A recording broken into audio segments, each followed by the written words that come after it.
कि पाकिस्तान अफगान सेना से ही निपट नहीं पा रहा।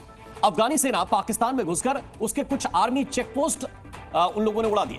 अफगानिस्तान पाकिस्तान से हवाई हमले का बदला ले रहा है और अब वो पाकिस्तान की जमीन कब्जाने के प्लान में लगा हुआ है। अफगानिस्तान और पाकिस्तान के बीच एक शदीद जंग जारी रही। एक ऐसी जंग लड़ी गई है जिसमें भारी असलहे का इस्तेमाल किया गया और भारी मशीनरी का इस्तेमाल किया गया। दोनों तरफ से फायरिंग हुई। जितनी पाकिस्तान दुश्मन ताकतें सारी इकट्ठी हो जाएंगी फिर दोबारा तालिबान के साथ। तालिबान उनको होस्ट करेंगे, वहां उनसे पैसे बनाएंगे।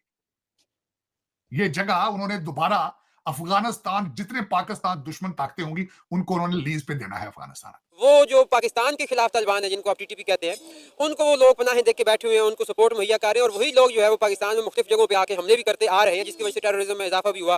और यही वो वजह बनी थी कि अफगान शहरियों को पाकिस्तान से निकालने का भी एक इकदाम लिया गया। अब पाकिस्तान के ऊपर अफगानिस्तान की सेना का कहर टूट रहा है। भारत को चुनौती देने वाले पाकिस्तान की अफगान सैनिकों ने हवा टाइट कर दी। पाकिस्तान आर्मी ने अफगानिस्तान में घुसकर हवाई हमले किए थे, जिसके जवाब में अफगानी सेना ने पाकिस्तान पर हमला बोल दी। अफगानिस्तान की सेना ने पाकिस्तान को सबक सिखाने के लिए सीमा से लगती कई चेकपोस्ट पर हमले शुरू कर दिए कि ये उनकी टेरिटरी के अंदर दाखिल होकर जो किया गया है उनकी सॉवरेनिटी के खिलाफ है और वो इसका बदला लेंगे। तो अफगानिस्तान ने बदला ले लिया है, लेकिन क्या ये बदला यहाँ पर खत्म हो गया है और बस जो दोनों के दरमियान कॉन्फ्लिक्ट था वो रिजॉल्व हो गया है? ऐसा नहीं है। पीटीआई को सपोर्ट करते हैं, मकबूल तरीन लीडर है, उसका रिएक्शन देखिए। आपने बस रिएक्शन सुन आप सो गए सारे के सारे। इसलिए तो शाम को उन्होंने अटैक कर दिया आपके ऊपर। उन्हें पता है कि अंदर से सारे हमारे साथ हैं। कि तो अपने इतने महंगे महंगे जो मिसाइल इस्तेमाल किए या हथियार इस्तेमाल किए वो सिर्फ सिविलियंस को मारने के लिए तो नहीं किए। और अमूमी तौर पे उनके वही सिविलियन जो होते हैं वो हमारे यहाँ दहशतगर्द होते हैं। वो यहाँ पे आके जो है वो बम धमाके भी करते हैं, लोगों के जो है वो डकैतियां भी करते हैं। आपने देखा कि जो 26 नवंबर को वाकयात हुए, 900 से ज्यादा बंदे वो थे जो अफगान शहरी थे। हेलो दोस्तों, आप सभी का स्वागत है आपके अपने यूट्यूब चैनल ऐसे भारत मीडिया में। दोस्तों, अफगान इलाके में पाकिस्तान ने किए हमले, मस्जिद पर दागे रॉकेट। जवाब में दोस्तों टूरेन लाइन पार करके तालिबानियों ने पाकिस्तान के अंदर घुसकर मचाई तबाही। ये देखकर पाकिस्तान के लोग घर में घुसकर डर के बैठे हुए हैं। दोस्तों, पाकिस्तान की सेना और तालिबान के बीच सीमा पर जमकर गोलीबारी हुआ है। तालिबान और टीटीपी के साथ टूरेन लाइन पार करके 19 पाकिस्तानी सैनिकों मार गिराए और कई चौकियों पर कब्जा कर लिया है। तालिबान के फाइटर अफगानिस्तान की सीमा से लगे पाकिस्तान के दो प्रांत बलूचिस्तान और खैबर पख्तूनवा में तबाही मचा रहे हैं। दोस्तों, एक और खबर निकल के आ रहा है, पाकिस्तान के 3 सैनिक बलूचिस्तान में तालिबान के सामने सरेंडर कर दिए हैं। दोस्तों, ये पाकिस्तान सैनिक के लिए नया बात नहीं है। इससे पहले भी दोस्तों भारत के सामने 93,000 सैनिक ने सरेंडर किया था।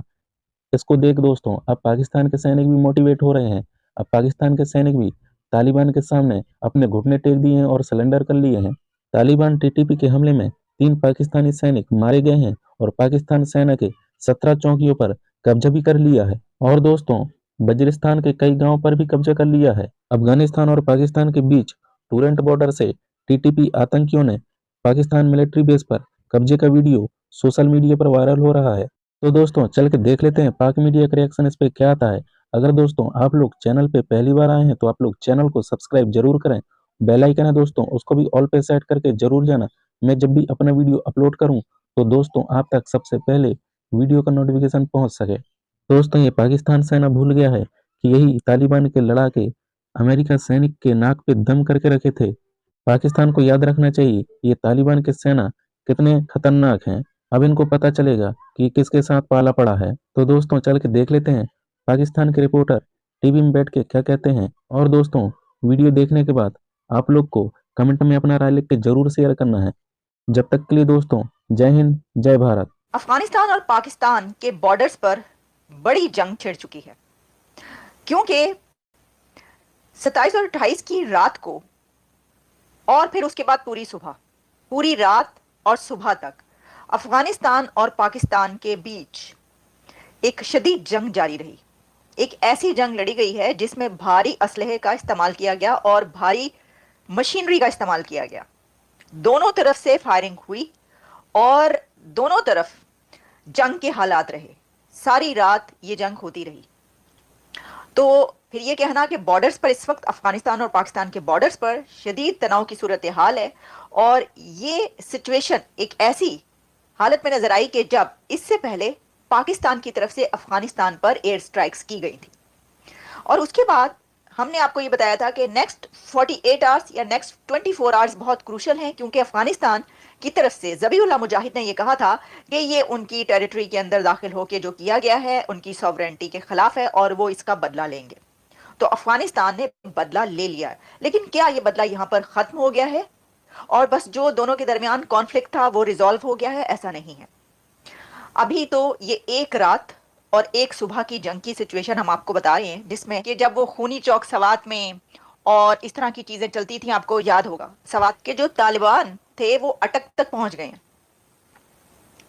तो वहां तक तो नौबत आ चुकी है।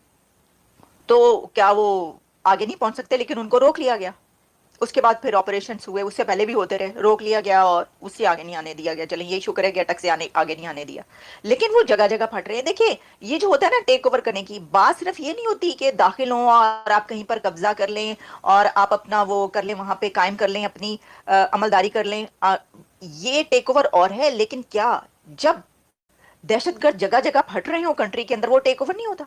भाई जगह जगह वो फट रहे हैं, कितने सालों से लोग मारे जा रहे हैं, कितने हजार सिविलियंस जो हैं वो मारे गए हैं पाकिस्तान के अंदर। मतलब फौजियों की तो बात अलग, सिविलियंस कितनी बड़ी तादाद में मारे गए।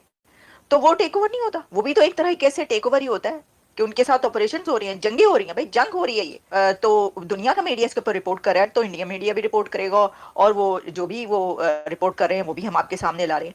अच्छा, आप पाकिस्तान के साथ मुखलिस आप खुद ही नहीं है चीमा साहब, आप खुद ही नहीं चाहते पाकिस्तान जो है वो किसी चीज पे। मेरा बात कोई मुझे बताए ना कि फलां चीज हम कर रहे हैं जिससे पाकिस्तान में बेहतरी होगी। इकॉनमी आपके हाथ में नहीं है, पॉलिटिक्स आपके हाथ में, सेफ्टी आपके हाथ में, और ये चीजें बढ़ेंगी। अभी मैं निशानी बता चीमा साहब, अगर आप इस पे रिटेलिएट ना किया, people are watching it. People नहीं, दुनिया वाच कर रही है। जितनी पाकिस्तान दुश्मन ताकतें सारी इकट्ठी हो जाएंगी फिर दोबारा तालिबान के साथ। तालिबान उनको होस्ट करेंगे, वहां उनसे पैसे बनाएंगे। ये जगह उन्होंने दोबारा अफगानिस्तान, जितने पाकिस्तान दुश्मन ताकतें होंगी उनको उन्होंने लीज पे देना है अफगानिस्तान। और ये कई दुनिया के अंदर इंटरेस्ट मौजूद है, क्योंकि आप हमेशा भाग के अपने भाईजान चाइना के कुछड़ चढ़ जाते हैं। अब ये डिसाइसिव मोमेंट आ चुका है, you have to protect Pakistan. आप चूड़ियां खाने वाले यार दोस्त ना बने रहे हर वक्त। अब टाइम आ गया, पहले इंटरनल ठीक करें, इनको मैसेज भेजें कि रब दा ना जे जिन्ना या तो तुसी भी जाओ अफगानिस्तान ते जे रहना जे पाकिस्तान ते नाल बंदे दे पुत्रा रहो, नहीं ते इत्थे गवर्नर राज लाओ अपना फर्स्ट क्लास तरीके नाल जवाब जो पढ़ाना। जिन्होंने, मैं हैरान हूं, कल उन्होंने कहा कि हम आप पे हमला करें, रात को उन्होंने हमला कर दिया। चीमा साहब इतने ख्याल को इतनी होशियारियां, इतनी पूर्तियां, मैं हैरान। डॉक्टर साहब, किसी पाकिस्तानी पॉलिटिकल पार्टी ने कंडेम नहीं किया अफगान तालिबान के इस एक्ट को, सिर्फ हुकूमत ने इसके ऊपर बात की है। इसका मतलब है कि वो देख रहे हैं कि जैसे आप कह रहे हैं इंटरनल यूनिटी नहीं है। नहीं, यूनिटी नहीं है तालिबान की, दे आर सपोर्टिव। एक तो यूनिटी होती है या न्यूट्रल हो जाना, मैं उसको भी बड़ी मेहरबानी समझता हूं। चीमा साहब ये तो उनको सपोर्ट कर रहे हैं अंदर से, ये तो चाहते हैं उनके साथ। देखें ना, जो आपका इस वक्त सबसे, ये आपको मानना पड़ेगा कि पाकिस्तान के लोगों के कान और आंखें बंद है और पीटीआई को सपोर्ट करते हैं। मकबूल तरीन लीडर है, उसका रिएक्शन देखिए क्या है। आपने बस रिएक्शन सुन, आप सो गए सारे के सारे। इसलिए तो शाम को उन्होंने अटैक कर दिया आपके ऊपर। उन्हें पता है कि अंदर से सारे हमारे साथ है, कि आज ये भी दिन देखना था कि मैं उनको, इनके बारे में लोग कहते हैं पत्थर के जमाने के लोग हैं। अब वो देखें, पत्थर के जमाने के लोग जिनका कारोबार चरस अफीम और हेरोइन है। आज मेरा मकसद, और वो भी अब आपको चैलेंज करेंगे। अब बैतुल्लामा फिक्री है, बहुत बड़ा आज फिक्री है।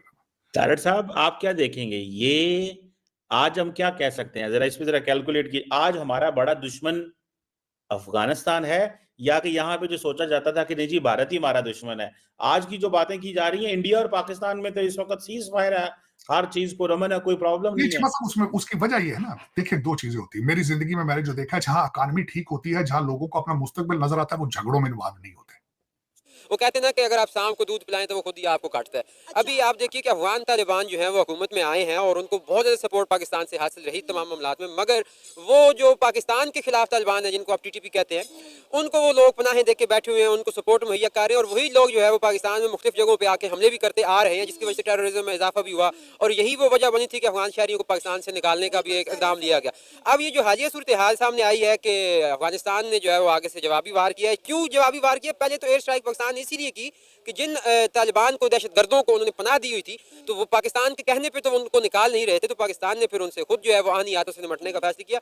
तो बजाय उसके कि उन्हें हमारा साथ दें, जाहिर सी बात है दहशतगर्दों को तो कोई भी मुल्क को जो है वो सपोर्ट नहीं करना चाहिए। अफगानिस्तान का ये कहना था कि पाकिस्तान ने जो एयर स्ट्राइक की है उसकी वजह से कोई दहशतगर्द नहीं मारा गया, बल्कि 46 सिविलियन मारे गए हैं, जिसमें बच्चे और खवातीन शामिल हैं। देखिए, हर बार जो है ना नैरेटिव हर कंट्री का या हर इदारे का या हर जगह का अपना नैरेटिव होता है, वो उसको किसी भी तरह भी लेके जा सकता है। अगर हमारी अफवाज ने कुछ ट्राई किया तो बीइंग पाकिस्तानी हमारा ये मानना है कि ये हमारी जो फौज है ये इतनी आप कह लें कि पेशेवराना महारत इसके पास है कि इसने एवं मुंह उठा के तो अपने इतने महंगे महंगे जो मिसाइल इस्तेमाल किए या हथियार इस्तेमाल किए वो सिर्फ सिविलियंस को मारने के लिए तो नहीं किए। और अमूमी तौर पे उनके वही सिविलियन जो होते हैं वो हमारे यहाँ दहशतगर्द होते हैं। वो यहाँ पे आके जो है वो बम धमाके भी करते हैं, लोगों के जो है वो डकैतियाँ भी करते हैं। आपने देखा कि जो 26 नवंबर को वाक़यात हुए तो 900 से ज़्यादा बंदे वो थे जो अफगान शहरी थे, जिनका पाकिस्तान के पास डाटा ही नहीं था।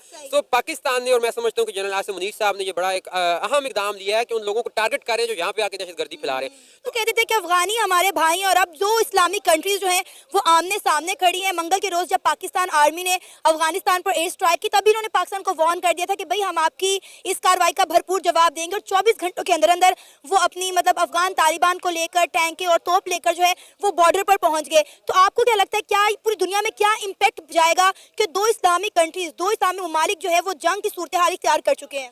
ऐसा वाक़या आज से 1400 साढ़े 1300 साल पहले भी हुआ जब यजीद जो है वो डट गया हुसैन अलैहिस्सलाम के सामने। तो ये बरादर इस्लामी ममालिक के आमने सामने आने की बात तो नई नहीं है, लेकिन बात वही है कि वो लोग किसी के इशारे पे चल रहे हैं। आपने मीर सादिक और मीर जाफर का तो सुना ही होगा। इन लोगों को हमेशा सपोर्ट किया, इन लोगों को यहाँ से ही गंदम जाती है, इन लोगों को यहाँ से ही बरामदात जाती है। आपको पता है अफगानिस्तान को जो अपनी इम्पोर्ट्स होती हैं वो पाकिस्तान के रास्ते लेके जानी पड़ती हैं।